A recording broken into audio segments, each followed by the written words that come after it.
काले हिरण ने बताया गरीबी से बाहर निकलने का मार्ग, जो आपको अमीर लोग कभी नहीं बताएंगे। क्या आप जानते हैं, मुर्गापुर के उस घने जंगल में रहने वाले एक काले हिरण ने एक गरीब किसान को वो 3 गहरे रहस्य बताए थे, जिन्हें जानने और अपनाने वाला इंसान कभी गरीबी में जीवन नहीं बिताता। ये कोई साधारण कहानी नहीं है, ये एक ऐसा ज्ञान है जिसे दौलतमंद लोग हमेशा छुपा कर रखते हैं, ताकि उनकी तिजोरियां हमेशा भरी रहें और मेहनत करने वाला इंसान हमेशा मेहनत ही करता रह जाए। इस कथा को पूरा सुनने के बाद आपके जीवन से निराशा का अंधकार हमेशा के लिए छंट जाएगा और आपके घर में सुख समृद्धि के दरवाजे अपने आप खुलने लगेंगे। ये कहानी आपके दिल को ऐसा सुकून देगी जैसा कहीं और नहीं मिलता।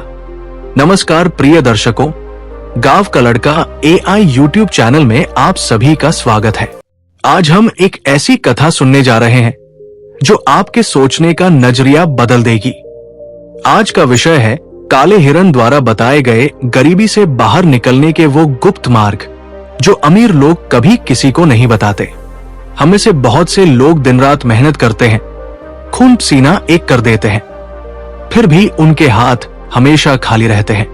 वे सोचते हैं कि आखिर उनकी किस्मत में ऐसी क्या कमी है कि लक्ष्मी जी उनसे रूठी रहती है। उन्हें लगता है कि शायद उनके भाग्य में ही सुख नहीं लिखा है, लेकिन इसका समाधान हमारी सोच और हमारे कर्मों में ही छिपा है। और आज की ये कथा उसी छिपे हुए समाधान को उजागर करेगी।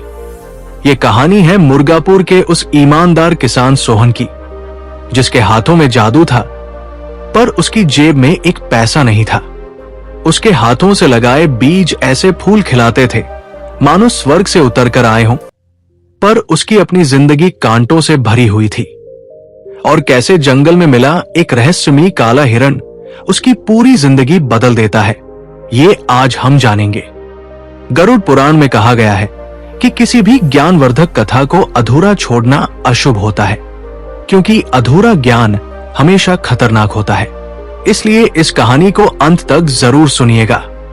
अगर आपको यह प्रयास अच्छा लगे तो वीडियो को एक लाइक जरूर करें और गांव का लड़का AI चैनल को सब्सक्राइब करके हमारा मनोबल बढ़ाएं। और कमेंट में जय श्री कृष्णा अवश्य लिखें।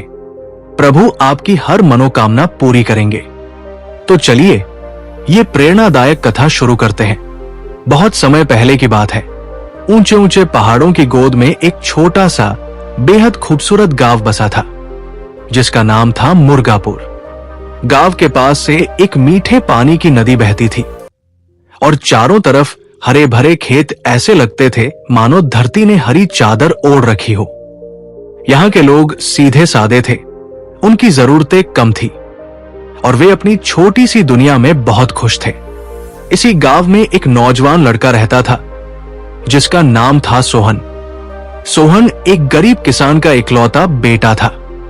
उसके पिता रामलाल के पास भले ही धन दौलत नहीं थी, पर उनके पास वो ज्ञान था जो बड़ी बड़ी किताबों में भी नहीं मिलता। उन्हें मिट्टी की पहचान थी। वे हवा का रुख देखकर बता देते थे कि बारिश कब होगी और बीजों को देखकर बता देते थे कि फसल कैसी होगी। रामलाल सोहन से बहुत प्रेम करते थे। वो अक्सर सोहन को अपने साथ खेतों में ले जाते और काम करते करते उसे जीवन की बड़ी बड़ी बातें सिखाते। वो मिट्टी का एक ढेला उठाकर सोहन के हाथ में रखते और कहते, देख बेटा, ये सिर्फ मिट्टी नहीं है, ये हमारी माँ है, ये हमारा पेट भरती है, हमें जीवन देती है। अगर तुम पूरी श्रद्धा और प्रेम से इसकी सेवा करोगे तो ये तुम्हारी झोली कभी खाली नहीं रहने देगी। सोहन अपने पिता की हर बात बड़े ध्यान से सुनता था। उसकी माँ शारदा भी बहुत ममतामयी स्त्री थी। वो कहती थी, बेटा, तेरे हाथों में जादू है, तू जिस पौधे को छू देता है वो खिल उठता है। और ये बात सच भी थी। सोहन के हाथों में वाकई कोई दिव्य शक्ति थी।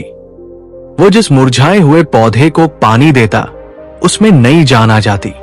वो जिस बंजर जमीन पर हल चला देता, वो सोना उगलने लगती। उसके खेत में उगी फसल के दाने हमेशा मोटे और चमकदार होते थे और उसके उगाए हुए गेंदे और गुलाब के फूलों की सुंदरता और खुशबू का पूरे इलाके में कोई मुकाबला नहीं था। लोग कहते थे कि सोहन पौधों से बातें करता है, उनकी भाषा समझता है। उसका जीवन गरीबी में बीत रहा था, पर माता पिता के प्यार और अपने काम से मिले संतोष ने उसे कभी दुखी नहीं होने दिया। लेकिन कहते हैं ना, समय का चक्र हमेशा एक जैसा नहीं घूमता। जब सोहन केवल 20 बरस का था, गांव में एक भयंकर बीमारी फैली। उस महामारी ने कई घरों के चिराग बुझा दिए और सोहन के सिर से भी उसके माता पिता का साया छीन लिया। एक ही हफ्ते के अंदर वो इस दुनिया में बिल्कुल अकेला रह गया। उसकी छोटी सी झोपड़ी अब उसे काटने को दौड़ती थी। खेतों में काम करने में भी उसका मन नहीं लगता था। उसके पास अपने पिता का सिखाया हुआ हुनर तो था, पर अब उस हुनर पर शाबाशी देने वाला कोई नहीं था। धीरे धीरे उसकी आर्थिक स्थिति बहुत बिगड़ने लगी। गांव के लोग, जो पहले उसके माता पिता का लिहाज करते थे, अब उसका फायदा उठाने लगे। कोई उसकी फसल का आधा अधूरा दाम देकर चला जाता, तो कोई उधार लेकर वापस करने का नाम ही नहीं लेता। सोहन का दिल बहुत दुखता, पर वो स्वभाव से इतना सीधा था कि किसी से ऊंची आवाज में बात तक नहीं कर पाता था। कई कई रातें ऐसी गुजरती जब उसके घर में चूल्हा नहीं जलता था। वो बस थोड़ा सा पानी पीकर और अपने माता पिता की तस्वीर को सीने से लगाकर सो जाता। उसकी आंखों के सपने अब आंसुओं में बह चुके थे। उसी गांव के दूसरे छोर पर एक बहुत अमीर और महालालची सेठ रहता था, जिसका नाम था हरचंद। सेठ हरचंद की हवेली गांव के बीचों बीच किसी राक्षस के जबड़े की तरह खुली रहती थी। उसकी दौलत के किस्से दूर दूर तक मशहूर थे, पर उसकी कंजूसी और क्रूरता के किस्से उससे भी ज्यादा मशहूर थे। उसे अपनी दौलत पर इतना घमंड था कि वो गरीबों और किसानों को अपनी जूतों की धूल के बराबर भी नहीं समझता था। उसका मानना था कि पैसे के बल पर दुनिया की हर खुशी और हर इंसान को खरीदा जा सकता है। एक दिन सेठ हरचंद की पत्नी ने उससे अपनी हवेली के पीछे पड़ी विशाल बंजर जमीन को लेकर शिकायत की। वो बोली, ये बंजर जमीन हमारी आलीशान हवेली पर एक दाग की तरह लगती है।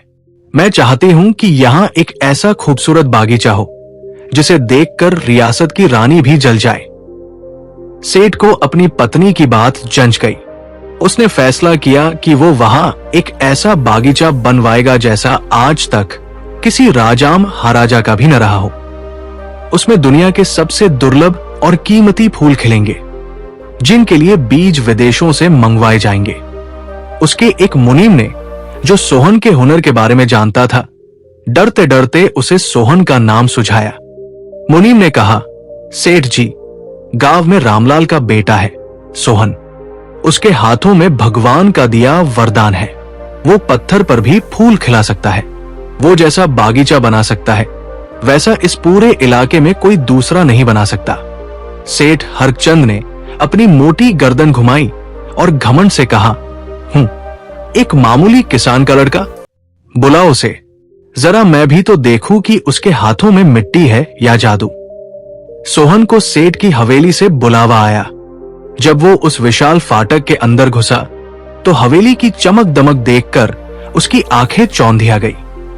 हर चीज सोने चांदी से जड़ी हुई लग रही थी। सेठ हरचंद एक बड़े से मखमली सोफे पर तकियों के सहारे अधलेटा हुआ हुक्का गुड़गुड़ा रहा था। उसने सोहन को अपने फटे पुराने कपड़ों में सिर से पांव तक ऐसे देखा जैसे कोई गंदी चीज देख ली हो। फिर वो तिरस्कार भरी मुस्कान के साथ बोला, तो तुम हो वो माली? अरे, तेरे कपड़ों से तो बदबू आ रही है। तू क्या फूलों की कद्र जानेगा? सोहन इस अपमान से सिहर उठा, पर अपनी गरीबी की वजह से चुप रहा। उसने सिर झुकाकर कहा, सेठ जी, हुनर कपड़ों का मोहताज नहीं होता, आप काम बताइए। सेठ ने उसे अपने बागीचे की आलीशान योजना बताई। उसने कहा, मुझे अपनी हवेली के लिए एक ऐसा बागीचा चाहिए जिसे देखकर लोगों की आंखें खुली की खुली रह जाएं। उसमें तुम्हें नीले गुलाब, काले कमल और सतरंगी गेंदे उगाने होंगे। बोलो, कर पाओगे? और मजूरी क्या लेगा? बोल। सोहन के मुरझाए हुए मन में एक उम्मीद की किरण जागी। इतना बड़ा काम अगर मिल गया तो उसकी सारी गरीबी दूर हो सकती है। उसने मन ही मन हिसाब लगाया कि दुर्लभ बीजों और खाद में कितना खर्च आएगा और उसकी महीनों की मेहनत का क्या मोल होगा। फिर वो डरते डरते बोला, सेठ जी, ये काम बहुत बड़ा है और इसमें मेहनत भी बहुत है। मैं इसके 500 स्वर्ण मुद्राएं लूंगा। 500 स्वर्ण मुद्राओं का नाम सुनते ही सेठ हरचंद ऐसे ठहाका मारकर हंसा जैसे उसने कोई बहुत बड़ा मजाक सुन लिया हो। उसका मोटा पेट हिलने लगा।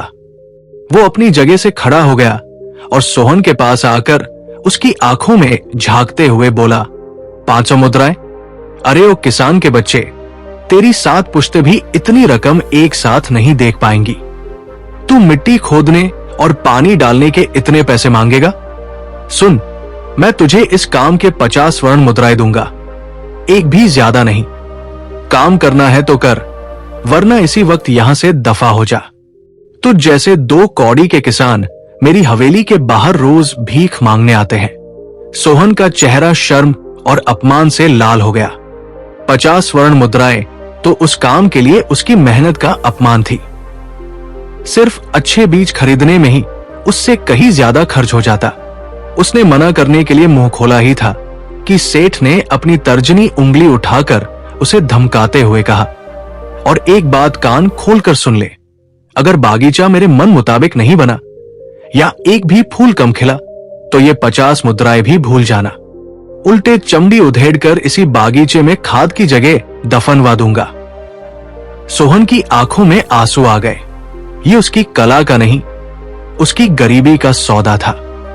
वो बिना कुछ बोले चुपचाप वहां से लौटने लगा।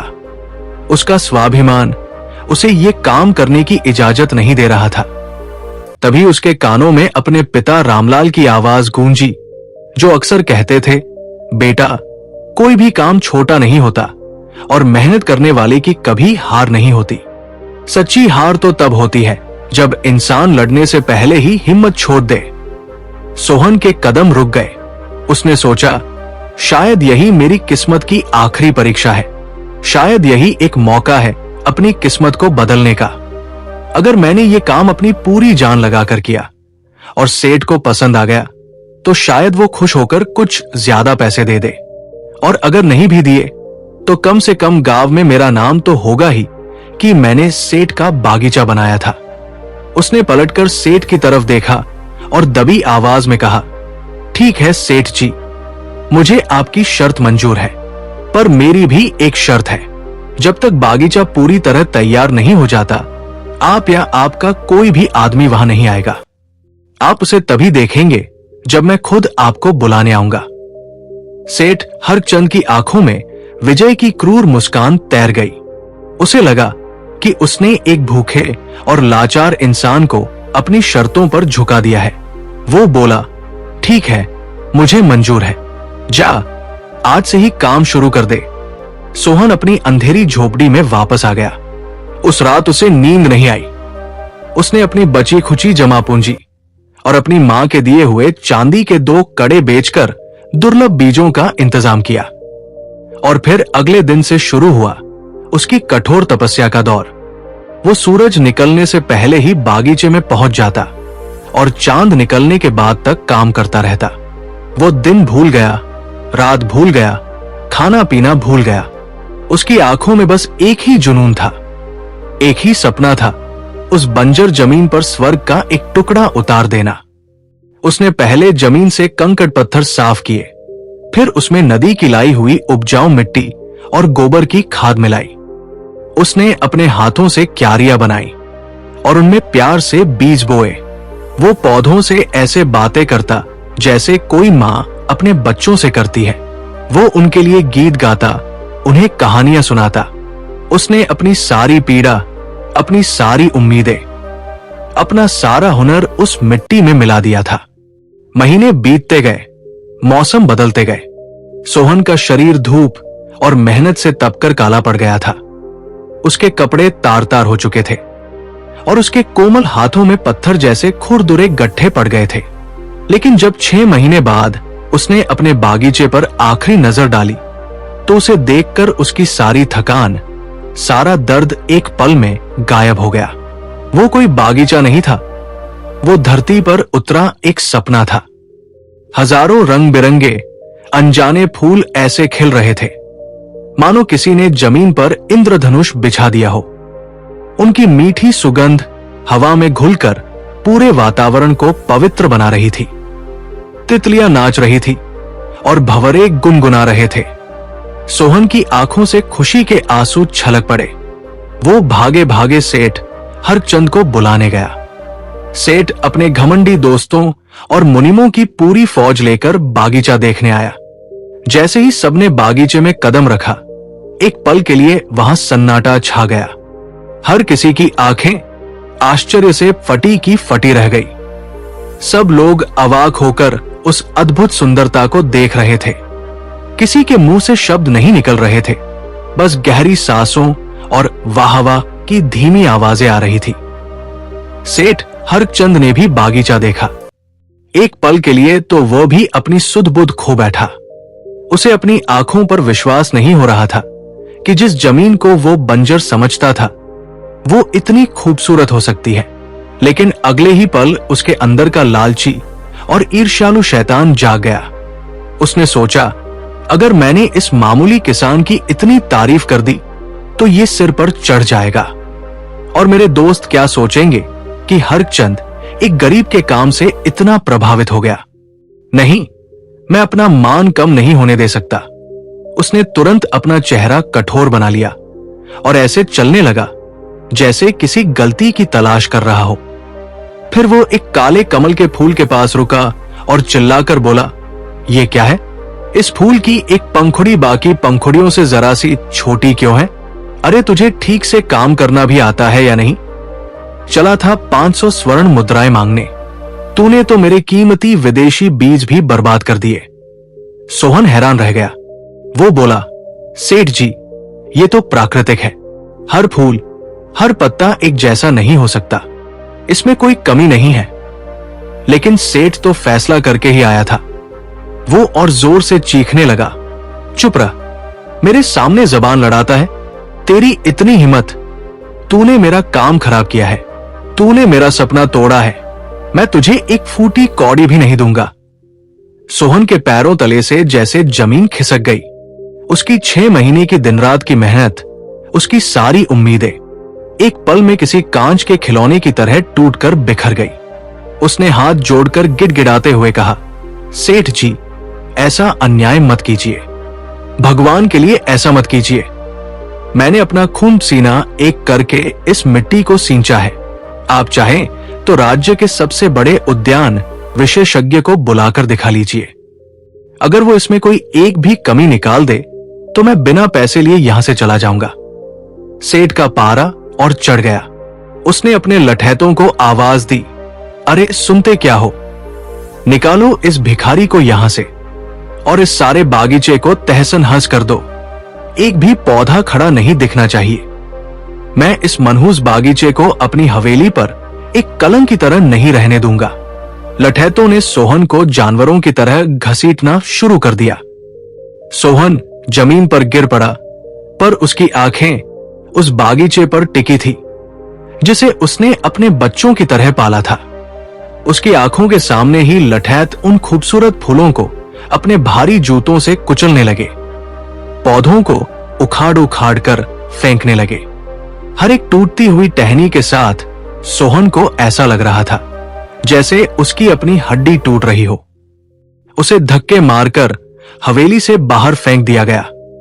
लोग उस पर हंस रहे थे। वो अपमान और असहनीय दुख के बोझ तले दबा हुआ लड़खड़ाते कदमों से अपनी झोपड़ी की तरफ चल पड़ा। उस रात सोहन अपनी झोपड़ी में फूट फूट कर रोता रहा।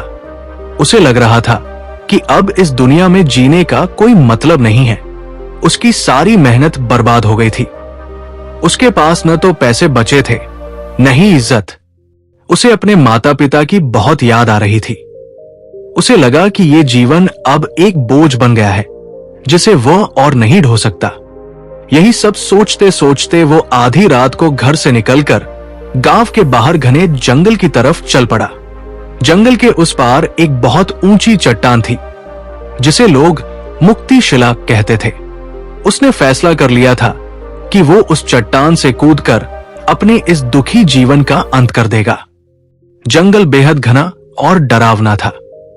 चांदनी रात थी, लेकिन घने पेड़ों के कारण जमीन पर अंधेरा छाया हुआ था। झींगुरों की आवाज और सियारों की हुआ की आवाजें उसके डर को और बढ़ा रही थी। रोते रोते और ठोकरे खाते खाते सोहन जंगल में बहुत अंदर तक चला गया। वो एक झरने के पास पहुंचा और थककर एक बड़े से पत्थर पर बैठ गया। झरने के पानी का शोर भी उसके मन के अंदर मचे कोलाहल को शांत नहीं कर पा रहा था। उसने अपनी आंखें बंद की और जैसे ही उठकर आगे बढ़ने वाला था, उसे अपने बहुत पास किसी के होने का एहसास हुआ। उसने डरते डरते आंखें खोली तो देखा कि उसके सामने कुछ ही दूरी पर एक अद्भुत काला हिरण खड़ा था। वो हिरण ऐसा था जैसा सोहन ने कहानियों में भी नहीं सुना था। उसका रंग अमावस्या की रात से भी ज्यादा काला और रेशम की तरह चमकदार था। उसकी बड़ी बड़ी आंखें ऐसी चमक रही थी जैसे उनमें दो सोने के दिए जल रहे हों, और उसके सींग ऐसे थे जैसे किसी ने उन्हें पिघली हुई चांदी से गढ़ दिया हो। उस दिव्य प्राणी को देखकर एक पल के लिए सोहन अपना सारा दुख, सारा डर भूल गया। वो बस अपलक उसे देखता ही रह गया।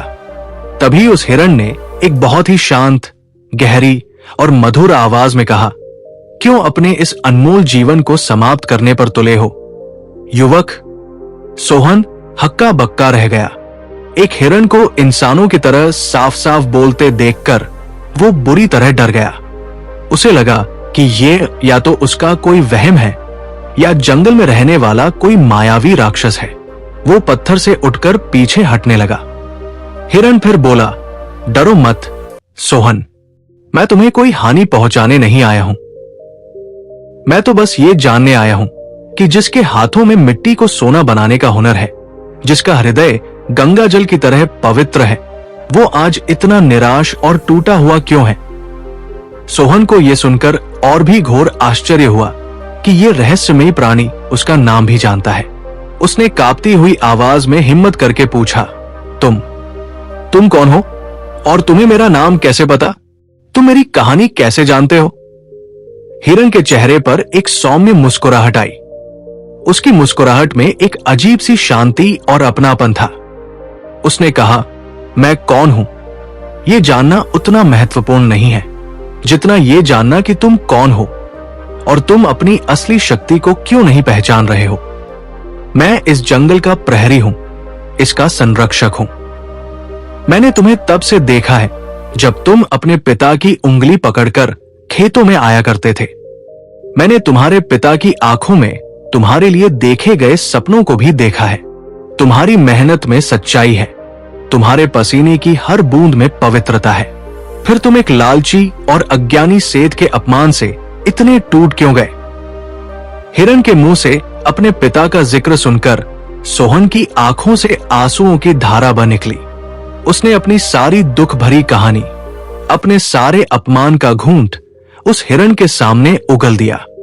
उसने बताया कि कैसे सेठ हरचंद ने न सिर्फ उसकी मेहनत का फल नहीं दिया, बल्कि उसकी कला को, उसके सपने को अपनी आंखों के सामने बेरमी से कुचल डाला। सारी बात बहुत ध्यान से सुनकर हिरण ने एक गहरी सांस ली और कहा, सोहन, तुम्हारी असली पीड़ा का कारण ये नहीं है कि सेठ ने तुम्हें पैसे नहीं दिए। तुम दुखी इसलिए हो क्योंकि तुमने अपने हुनर का मूल्यांकन उस सेठ की आंखों से किया। तुमने अपनी कला का मोल उन स्वर्ण मुद्राओं में आका जो उस लालची सेठ की तिजोरी में बंद थी। जब तक तुम अपनी कीमत का प्रमाण पत्र दूसरों से मांगते रहोगे, तब तक ये दुनिया तुम्हें यूं ही ठगती और अपमानित करती रहेगी। सोहन चुपचाप उसकी बातें सुनता रहा। हिरण की आवाज में कोई ऐसा जादू था, कोई ऐसी दिव्य शांति थी जो सीधा उसके दिल की गहराइयों में उतर रही थी। हिरण ने आगे कहा, गरीबी केवल बटुए के खाली होने का नाम नहीं है सोहन। असली गरीबी तो विचारों की होती है, हिम्मत की होती है, आत्मविश्वास की होती है। तुम उस सेठ से हजारों गुना ज्यादा अमीर हो, क्योंकि तुम्हारे पास एक ऐसा अनमोल खजाना है जिसे दुनिया की कोई ताकत तुमसे छीन नहीं सकती, और वो है तुम्हारा हुनर, तुम्हारे हाथों का जादू। सेठ पैसे से बीज खरीद सकता है, बड़े बड़े माली खरीद सकता है, पर वो प्रेम और वो लगन नहीं खरीद सकता जो तुम मिट्टी में मिलाते हो। सोहन ने सिसकते हुए पूछा, लेकिन इस हुनर का क्या फायदा जब मैं इससे 2 वक्त की रोटी भी नहीं कमा पा रहा, जब मैं अपनी कला से अपना और अपने माता पिता का नाम रोशन नहीं कर सकता? हिरण ने कहा, क्योंकि तुम अपनी कला को बेच रहे हो, उसकी साधना नहीं कर रहे।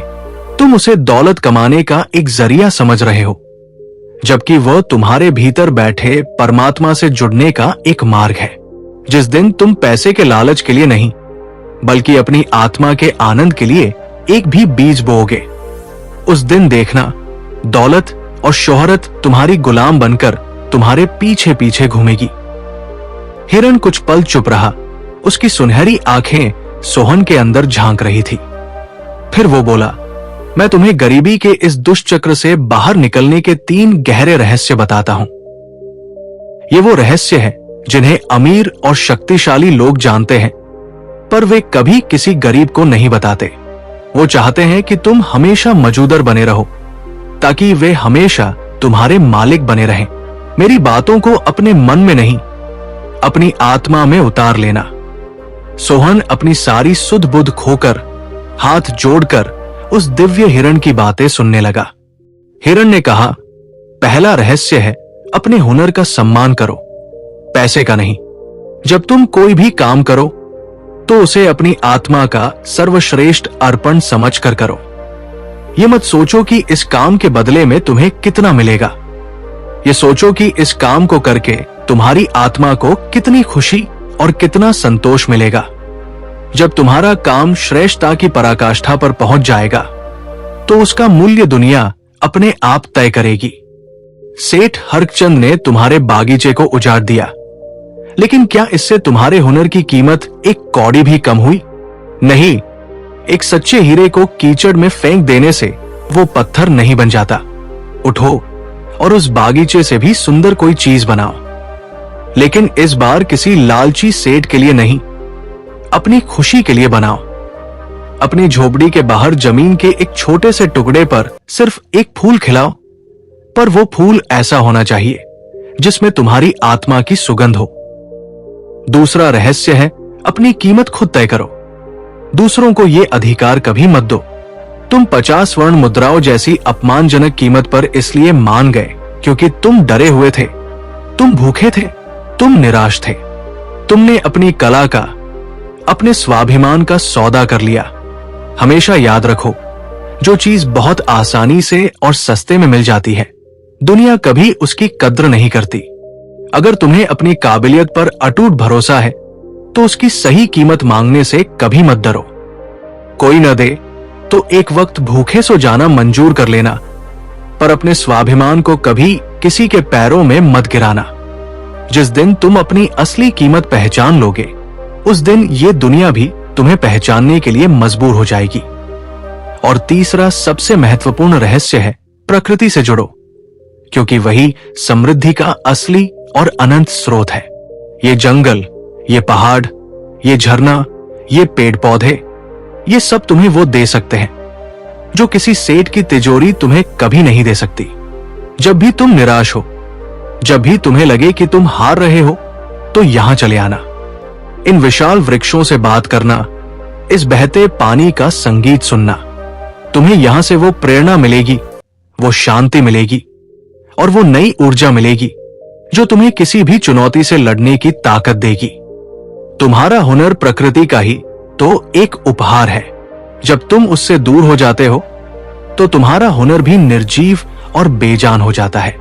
प्रकृति तुम्हें सिखाएगी कि कैसे एक छोटा सा बीज धैर्य के साथ एक विशाल वृक्ष बन जाता है। वो तुम्हें बिना किसी अपेक्षा के देना सिखाएगी। हिरण की बातें जैसे ही पूरी हुई, जंगल में एक अजीब सी सुनहरी रोशनी फैल गई और वह दिव्य हिरण धीरे धीरे उसी रोशनी में विलीन हो गया जैसे कभी था ही नहीं। सोहन को एक पल के लिए लगा जैसे वह कोई बहुत लंबा और सुंदर सपना देख रहा था। लेकिन हिरन के शब्द उसके कानों में नहीं, बल्कि उसकी आत्मा में हमेशा के लिए अंकित हो गए थे। उसके अंदर से निराशा और मृत्यु का भय गायब हो चुका था।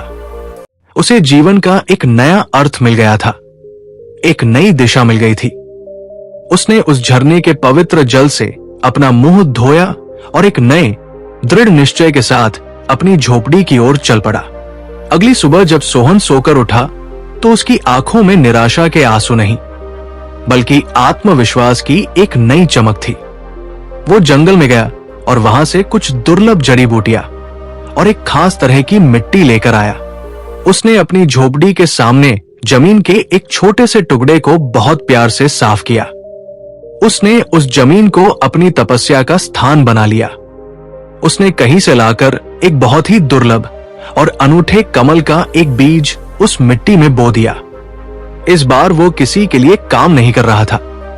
वो बस अपने मन के आनंद के लिए, अपनी कला की सर्वोच्च साधना के लिए उस बीज को सींच रहा था। वो घंटों उस बीज के पास बैठकर ध्यान लगाता। कई हफ्तों की इस मौन साधना के बाद एक सुबह उस छोटे से पोखर में एक अद्भुत नीले रंग का कमल खिला। वो कोई साधारण कमल नहीं था। उसकी पंखुड़ियों से हल्की हल्की नीली रोशनी निकल रही थी और उसकी सुगंध में एक ऐसी दिव्यता थी जो मन को मोह लेती थी। उसे देखकर ऐसा लगता था मानो आसमान से कोई तारा टूटकर सोहन के आंगन में आ गिरा हो। उसने उस फूल को बेचा नहीं, उसे तोड़ा भी नहीं, बस अपनी झोपड़ी के बाहर उसे प्रकृति की गोद में खिलने दिया। गांव के लोग जब वहां से गुजरते तो उस अलौकिक नीले कमल को देखकर ठिठक जाते। धीरे धीरे ये बात आग की तरह पूरे गांव और आसपास के इलाकों में फैल गई। लोग दूर दूर से सिर्फ उस एक फूल को देखने के लिए आने लगे। कहते थे कि उस फूल को देखने मात्र से मन को असीम शांति मिलती है और सारे दुख दर्द दूर हो जाते हैं। उधर सेठ हरचंद का उजड़ा हुआ बागीचा अब एक वीरान खंडहर की तरह लग रहा था। एक दिन उस राज्य की रानी का काफिला मुर्गापुर गांव से गुजर रहा था। रानी प्रकृति प्रेमी और कला की सच्ची पारखी थी। जब उन्होंने गांव की एक साधारण सी झोपड़ी के बाहर लोगों की इतनी भीड़ देखी तो कारण जानने के लिए अपनी बग्घी रुकवाई। जैसे ही उनकी नजर उस अद्वितीय नीले कमल पर पड़ी, वो अपनी सुध बुध खो बैठीं। उन्होंने अपने जीवन में देश विदेश के कई सुंदर बागीचे देखे थे, पर ऐसा दिव्य और अलौकिक फूल उन्होंने आज तक नहीं देखा था। उन्होंने गांव वालों से उस फूल और उसके मालिक के बारे में पूछा। तब लोगों ने उन्हें सोहन की पूरी कहानी सुनाई कि कैसे सेठ हरचंद ने इस गुणी कलाकार के साथ अन्याय किया था और उसके स्वर्ग जैसे बागीचे को उजाड़ दिया था। सारी कहानी सुनकर रानी की आंखों में क्रोध की ज्वाला भड़क उठी। उन्होंने तुरंत सोहन को सम्मान के साथ अपने पास बुलवाया और उसके हुनर की भूरी भूरी प्रशंसा की। फिर उन्होंने अपने सैनिकों को भेजकर सेठ हरचंद को बुलवाया। सेठ जब रानी के सामने पहुंचा तो रानी ने उससे कड़क आवाज में पूछा, सेठ, हमने सुना है कि तुम्हारे पास इस राज्य का सबसे सुंदर बागीचा था। सेठ ने झूठे घमंड के साथ कहा, जी महारानी, पर एक अयोग्य और कामचोर माली ने उसे बर्बाद कर दिया। रानी गरज कर बोली, चुप रहो, झूठे, लालची और अधर्मी इंसान। तुमने एक सच्चे कलाकार और उसकी कला का घोर अपमान किया है, जो ईश्वर का अपमान करने के बराबर है। तुम्हारी सजा यह है कि तुम इसी वक्त इस गुणी किसान के पैरों में गिरकर इससे माफी मांगोगे और इसकी मेहनत का 10 गुना हर्जाना यानी 5000 स्वर्ण मुद्राएं इसे दोगे। सेठ हरचंद का घमंड एक पल में चूर चूर हो गया। वो रानी के पैरों में गिरकर गिड़गिड़ाने लगा, पर रानी ने उसकी एक न सुनी। सेठ को भरी भीड़ के सामने सोहन से माफी मांगनी पड़ी और उसे 5000 स्वर्ण मुद्राएं देनी पड़ी। रानी सोहन के हुनर और उसके स्वाभिमान से इतनी प्रभावित हुई कि उन्होंने उसे पूरे राज्य का मुख्य उद्यानपाल नियुक्त कर दिया और उसे राजमहल के पास ही एक सुंदर सा घर और जमीन दी। देखते ही देखते सोहन की ख्याति पूरे देश में फैल गई बड़े बड़े राजा महाराजा उससे अपने बगीचों को संवारने की सलाह लेने लगे। उसने बहुत धन और सम्मान कमाया, पर अब वो धन का गुलाम नहीं था, वो अपनी कला का साधक था। उसने मुर्गापुर में अपने माता पिता के नाम पर एक बहुत बड़ा कृषि और कला विद्यालय खोला, जहां वो गरीब किसानों और कारीगरों के बच्चों को मुफ्त में उनका हुनर निखारना सिखाता था और साथ ही उन्हें स्वाभिमान के साथ जीना भी सिखाता था। इस तरह सोहन ने यह साबित कर दिया कि सच्ची दौलत सोने चांदी में नहीं, बल्कि हुनर, स्वाभिमान और प्रकृति से जुड़े रहने में है। तो मेरे प्यारे दर्शकों, जैसा कि उस काले हिरण ने सोहन को बताया था, गरीबी से बाहर निकलने के वो 3 रहस्य हर उस इंसान के लिए एक वरदान है जो मेहनत करने के बावजूद सफल नहीं हो पा रहा है। आइए उन्हें एक बार फिर से बहुत ध्यान से समझते हैं। पहला रहस्य है, अपने हुनर का सम्मान करो, पैसे का नहीं। आपके अंदर ईश्वर ने कोई न कोई अनोखी प्रतिभा जरूर दी है। चाहे आप एक किसान हो, एक कारीगर, एक रसोइया या एक शिक्षक। अपने काम को सिर्फ पेट भरने का जरिया मत समझिए, उसे ईश्वर की पूजा समझिए। जब आप अपने काम को पूरी लगन, पूरी ईमानदारी और पूरी आत्मा से करते हैं, तो उसमें एक ऐसी दिव्यता आ जाती है कि पैसा और सम्मान आपके पीछे खुद चलकर आते हैं। काम को बोझ समझकर मत करो, उसे एक साधना समझकर करो। दूसरा रहस्य है, अपनी कीमत खुद तय करो। दूसरों को यह अधिकार कभी मत दो। कभी भी अपनी काबिलियत को कम मत आंको और किसी को भी अपना अपमान करने की इजाजत मत दो। अपने आत्मसम्मान को किसी भी दौलत से ज्यादा कीमती समझो। जब आप खुद अपनी इज्जत करना सीख जाते हैं, तभी ये दुनिया आपकी इज्जत करती है। अपनी काबिलियत पर भरोसा रखो और अपनी मेहनत का सही मूल्य मांगने में कभी संकोच मत करो। याद रखिए, स्वाभिमान ही गरीब का सबसे बड़ा धन होता है। और तीसरा सबसे बड़ा रहस्य है, प्रकृति से जुड़ो, क्योंकि वही समृद्धि का असली और कभी न खत्म होने वाला स्रोत है। आज की इस भागदौड़ भरी जिंदगी में हम कंक्रीट के जंगलों में कैद होकर प्रकृति से बहुत दूर हो गए हैं। जब भी आपका मन अशांत हो, जब आप निराश हो, जब आपको कोई रास्ता न सूझ रहा हो, तो थोड़ा समय पेड़ पौधों, नदी पहाड़ों या खुले आसमान के नीचे बिताएं। आपको वहां से एक ऐसी सकारात्मक और दिव्य ऊर्जा मिलेगी जो आपकी बड़ी से बड़ी समस्या का समाधान कर देगी। समृद्धि का मतलब सिर्फ बहुत सारा पैसा कमाना नहीं होता, बल्कि मन की शांति, अच्छा स्वास्थ्य और एक रचनात्मक जीवन जीना भी होता है। और ये सब हमें सिर्फ और सिर्फ प्रकृति की गोद में ही मिल सकता है। ये कहानी हमें सिखाती है कि हमारी सबसे बड़ी दौलत हमारा आत्मविश्वास, हमारा हुनर और हमारा स्वाभिमान है। परिस्थितियां कितनी भी खराब क्यों न हो, हमें कभी भी उम्मीद का दामन नहीं छोड़ना चाहिए और अपनी काबिलियत पर संदेह नहीं करना चाहिए। अगर सोहन उस रात सेठ के अपमान से टूटकर अपनी जान दे देता, तो दुनिया एक महान कलाकार को हमेशा के लिए खो देती।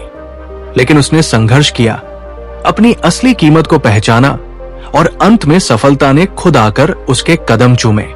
हमें उम्मीद है कि आज की इस कहानी ने आपके दिल को छुआ होगा और आपको अपने जीवन के लिए एक नई प्रेरणा दी होगी।